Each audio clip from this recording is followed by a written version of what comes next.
தெரிந்த மிருகம். அன்பு நன்றி கருணை கொண்டவன் மனித வடிவில் தெய்வம்.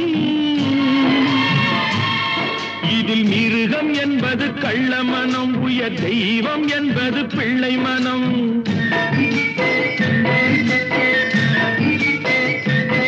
இந்த 6 கட்டளை அறிந்த மனது ஆண்டவன் வாழும் வெள்ளை மனம், ஆண்டவன் வாழும் வெள்ளை மனம்.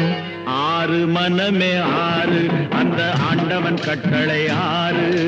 தேர்ந்து மனிதன் வாழும் வகைக்கு தெய்வத்தின் கட்டளை 6, தெய்வத்தின் கட்டளை 6. 6 மனமே 6, அந்த ஆண்டவன் கட்டளை 6.